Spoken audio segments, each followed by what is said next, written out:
And then you also mentioned keeping their attention. So how do you make sure that you're keeping their attention throughout the video? Because I know your videos are about 3 minutes long. Yeah, I try to keep them below that, but some of them are up in that range. If it's like a big storytelling video, I try to stay around 1.5, 2 minutes or so. Maybe with the outro, it's 3 minutes. But one great way is to tell a story.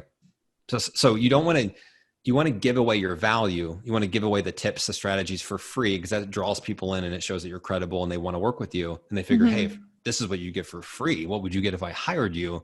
It's really quite the value proposition for you to go out there and demonstrate that in the feed. But you can't give away the entire thing from the beginning. You just got to hook them. And then it's like telling a story, right? You don't get right to the ending of the story. I'm not going to tell you, like, if we're like talking about the movie Titanic, I'm like, yeah, it's a great movie. Iceberg hits, dude dies. Right? Like, you're like, oh, okay, cool. Let me tell you about the rest of the movie. You're like, no, the dude dies, right? The iceberg happens. But if I'm like, I hook you with a certain line, right? That's the first 3 to 5 seconds. And then I start telling you the story of, it's crazy. You'll never believe this. But a guy that comes from literally nothing ends up falling in love with this girl who comes from everything. And here's what happens. And then I go, but then guess what happens next? They're on this boat. They're in the middle of the ocean. It's really cold.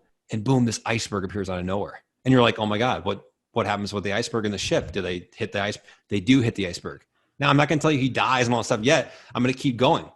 Right. I'm going to keep explaining. They get on the raft, they try to get out, but then there's only a certain amount of room on the board, which I don't know why they couldn't shoot it out and he got on top of her. So I'm like, find a board, Questionable. It's questionable. Come on, Jack, let's go. Great movie, by the way. I'm a big Leo fan, and I think it's a phenomenal movie, but it's storytelling. A lot of it's storytelling. It's bringing something to life. That's what I try to do in my content. That's what I do in my content is I'll take a concept and I'll just literally act it out and bring it to life. Because they want to see how it ends. They're interested. There's characters. There's some depth to it.